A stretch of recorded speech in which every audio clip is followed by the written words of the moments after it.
صل علی محمد وآل محمد۔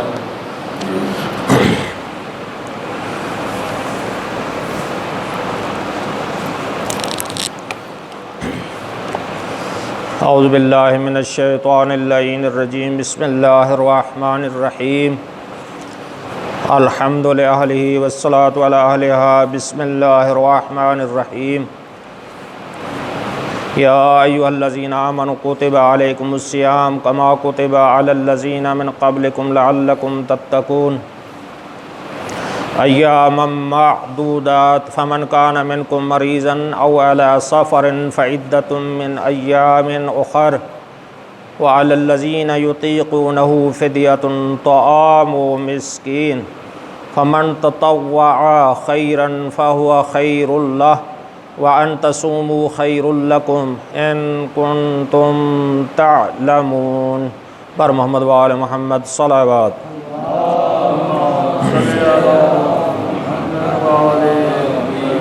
اللہ تبارک و تعالی اپنی مقدس و جلیلہ کتاب میں ارشاد فرما رہا ہے، اے ایمان لانے والو، تمہارے اوپر روزے فرض کیے گئے ہیں جس طرح تم سے پہلے والے لوگوں پر روزے فرض کیے گئے تھے تاکہ تم متقی بن جاؤ۔ اور دوسری آیت میں ارشاد فرمایا، ایاما معدودات، فمن کان منکم مریضا او علی سفر فعدۃ من ایام اخر۔ اور روزے گنتی کے چند روز ہیں، چند دن ہیں۔ فمن کان منکم، اگر تم میں سے کوئی شخص مریض ہو جائے، بیمار ہو جائے، او علی سفر، یا سفر کی حالت میں ہو، فعدۃ من ایام اخر، پس یہ گنتی پوری کرے دوسرے مہینوں میں، یعنی قضا بجا لائے۔ وعلی الذین یطیقونہ فدیۃ طعام مسکین، جو لوگ روزہ رکھنے میں مشقت محسوس کرتے ہیں وہ فدیہ دیں جو ایک مسکین کا کھانا ہے۔ اور فرمایا، فمن تطوع خیرا فہو خیر لہ، پس جو اپنی خوشی سے نیکی کرے اس کے لیے بہتر ہے، اگر تم سمجھو روزہ رکھنا تمہارے لیے بہتر ہے۔ تو یہ آیت کریمہ جس میں احکام روزہ بیان کیے گئے ہیں کہ اگر سفر کی حالت میں ہو یا مریض ہو جاؤ تو پھر کیا حکم ہے۔ سفر کی شرط یہ ہے، پہلی شرط یہ ہے سفر کی کہ 22 کلومیٹر ایک طرفہ آنے جانے کا 44 کلومیٹر بنتا ہے آمد و رفت، یعنی اگر 22 کلومیٹر ہو یا اس سے زیادہ ہو پھر واپس پلٹنے کا ظاہر ارادہ ہے تو یہ 44 کلومیٹر یا اس سے زیادہ آمد و رفت کا ملا کر اگر یہ سفر کا قصد ہے، ارادہ ہے، سفر کرنا ہے، تو پھر اس کے لیے شرط یہ ہے کہ اگر تم صبح کے ٹائم سفر کرو، زوال کے بعد پلٹ کر واپس آؤ تو روزہ قصر ہو جائے گا۔ صبح کے ٹائم سفر کرو، زوال کے بعد واپس پلٹ کر گھر آؤ، زوال یعنی سفر میں ہو جائے تو پھر روزہ کیا ہو جائے گا؟ قصر ہو جائے گا۔ لیکن اگر زوال کے بعد آپ نے سفر کرنا ہے تو پھر کیا ہے؟ روزہ قصر نہیں ہے، روزہ پورا ہوگا۔ زوال سے پہلے گھر سے نکلو، 44 کلومیٹر یا اس سے زیادہ ارادہ ہو تو پھر اگر زوال ہو جائے تو گھر پلٹ کر واپس نہیں پہنچے، روزہ کیا ہے؟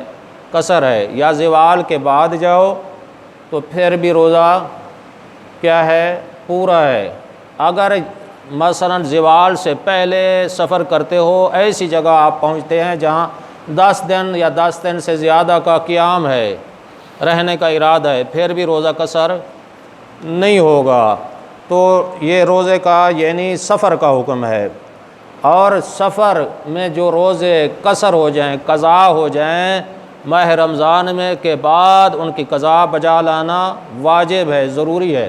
یہ نہیں ہے کہ قصر ہو گئے روزے اس کی قضا نہیں ہے، لیکن اس کے بعد کیا ہوگی؟ آنے والے رمضان سے پہلے اس کی قضا کرنا ضروری ہے۔ ہاں اگر آنے والے رمضان تک آپ نے اس کی قضا نہیں کی، آنے والے رمضان دوسرا رمضان جو ہے داخل ہو چکا ہے، آپ نے اس کی قضا نہیں کی تو پھر آپ کو بعد میں یعنی جو رمضان آ رہا ہے اس کے بعد میں قضا بھی واجب ہے، اور ایک مطعم فی روزہ یہ بھی واجب ہو جائے گا، کیونکہ آپ نے اس کے درمیان 11 ماہ کے اندر قضا نہیں بجا لائے، اس لیے اگر بجا لاتے تو فقط قضا ہے، لیکن نہیں بجا لانے کی صورت میں قضا بھی ہے اور ایک مطعم فی روزہ ہے جو 750 گرام ہے، 3 پاؤ بنتا ہے فی روزہ، تو یہ مسافر کے روزے کا حکم ہے۔ تو دوسرا فرمایا او علی سفرن فمن کان منکم مریضا، اگر تم مریض ہو جاؤ، بیمار ہو جاؤ، پھر کیا حکم ہے؟ بیماری کی حالت میں جو روزے نہیں رکھے اور رمضان کے بعد جو ہے بیماری دور ہو جائے تو پھر کیا کرنی پڑے گی؟ قضا کرنی پڑے گی، قضا کرنی پڑے گی، ایک مطعم نہیں دینا پڑے گا۔ لیکن بیماری طول کھینچ جائے، 1 سال تک بیماری طول کھینچ جائے آنے والے رمضان تک، پھر آپ پر قضا نہیں ہے، لیکن کیا کرنا پڑے گا؟ ہر روزے کے بدلے ایک مطعم فی روزہ مسکین کو دینا پڑے گا۔ یہ کس کے بارے میں حکم ہے؟ جو مریض ہیں۔ اگر مرض سال طول کھینچ جائے تو پھر قضا نہیں ہے، فی مطعم جو 750 گرام ہے فی روزہ دینا پڑے گا۔ تو اسی طرح ایک وہ شخص جسے قرآن کے اندر واضح آیت ہے وَعَلَى الَّذِينَ يُطِيقُونَهُ فِدْيَةٌ طَعَامُ مِسْكِينٍ، ایک کیا ہے کہ مشقت ہوتی ہے، ایسے افراد ہیں جو روزہ رکھنے میں زیادہ تکلیف محسوس کرتے ہیں، حد سے زیادہ جو برداشت سے باہر ہے۔ ان میں سے یہ کون لوگ ہیں؟ بوڑھا مرد اور بوڑھی عورت، ایک 80 سال ایج ہے، 90 سال ایج ہے، یہ ایج شرط نہیں ہے، یعنی بوڑھے ہیں، اتنا بوڑھے کہ وہ اگر روزہ رکھیں تو ان کے لیے برداشت نہیں ہوتا، تو بوڑھا مرد بوڑھی عورت کے لیے حکم ہے وَعَلَى الَّذِينَ يُطِيقُونَهُ، جو مشقت محسوس کرتے ہیں، قرآن کی واضح آیت ہے، اس کا ترجمہ پیش کر رہا ہوں، ان کے لیے حکم یہ ہے، بوڑھا مرد بوڑھی عورت، یہ نہیں ہے کہ ان کی صحت ٹھیک ہے تو پھر روزہ واجب ہے، ان کی طاقت پر ہے کہ برداشت نہیں کر سکتے۔ ایک 80 سال کا اس کی صحت ٹھیک ہے بالفرض، اگر اس روزہ رکھ سکتا ہے پھر واجب ہوگا، لیکن کیا ہے ایک 60 سال کا ہے لیکن وہ ہے بھی ضعیف، لیکن کیا ہے برداشت نہیں کر سکتا، یہ اس کو پتہ چلتا ہے کہ برداشت ہے یہ نہیں ہے، تو پھر اس پر روزہ رکھنا واجب نہیں ہے۔ پھر کیا کرے گا؟ فی مطعم، ہر روزے کے بدلے کیا کرے گا؟ یہ ایک مطعم مسکین کو دے گا، اس کی قضا اس کے اوپر واجب نہیں ہے، کیونکہ ہے ضعیف اور بوڑھا ہے، مرد و عورت، فقط ایک مطعم فی روزہ مسکین کو دے گا۔ اور اسی طرح ایک وہ شخص جسے پیاس کی بیماری ہے، پیاس اتنی لگتی ہے کہ بس جب آدھا دن گزرے یا زیادہ دن کچھ گزر جائے تو برداشت اسے نہیں ہوتا، پیاس کا مریض ہے اور پیاس اتنی ہوتی ہے کہ برداشت سے باہر ہو جاتی ہے، تو اس کے لیے بھی یہی حکم ہے، وہ کیا کرے گا؟ فی روزہ، فی مطعم، ایک مطعم فی روزہ مسکین کو دے گا ہر روزے کے بدلے، تو اس پر قضا بھی واجب نہیں ہے۔ بوڑھا مرد بوڑھی عورت جو مشقت محسوس کرتے ہیں، ایک مطعم فی روزہ ہے لیکن قضا نہیں ہے، اور جو پیاس کا مریض ہے اس پر بھی کیا ہے؟ ایک روزہ، ہر روزے کے بدلے ایک مطعم دینا پڑے گا لیکن قضا واجب نہیں ہے۔ اسی طرح وہ عورت جن کا وضع حمل کا وقت قریب ہو، بچہ پیدا ہونے والا ہے، وقت قریب ہے، ہاں اس صورت میں اگر ڈاکٹر کہتے ہیں کہ اس کی بچے کی ماں اور بچے کے لیے روزہ خطرناک نہیں ہے تو پھر روزہ رکھنا واجب ہے۔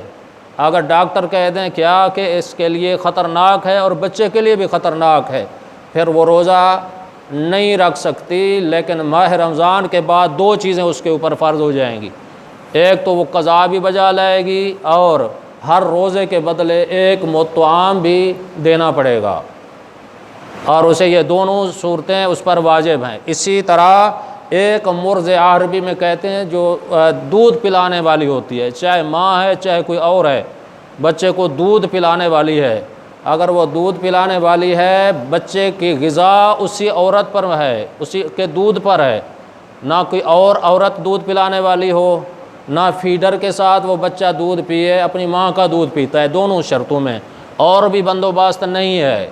لیکن فیڈر کے ساتھ جو ہے بچہ دودھ نہیں پیتا، لیکن ماں کا دودھ پیتا ہے یا دودھ پلانے والی اس کا پیتا ہے، تو پھر کیا ہے کہ اگر دودھ میں کمی واقع ہو جائے، ماں کے جو دودھ پلانے والی ہے یا بچے میں جو ہے نا وہ اگر نہ پلائے تو اس کے لیے مسئلہ ہے، تو پھر اس صورت میں کیا کرے گا؟ وہی حکم ہوگا، اور وہ روزہ نہیں رکھے گی، رمضان کے بعد قضا بھی بجا لائے گی اور ہر روزے کے بدلے ایک مطعم مسکین کو بھی دے گی۔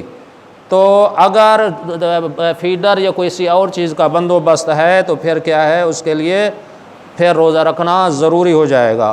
اسی طرح جو ایک مطعم ہے وہ آیا ایک مسکین کو دے سکتے ہیں، مثلا اگر 30 روزے ہیں، 29 روزے ہیں، اگر ایک مسکین مل جائے، بیچارے کی حالت خراب ہے، سارے اس کے جو ہے نا ایک مطعم مثلا جو ہے نا 29 روزے کا جو ہے ایک مطعم جتنا بنتا ہے، آیا ایک مسکین کو دے سکتے ہیں؟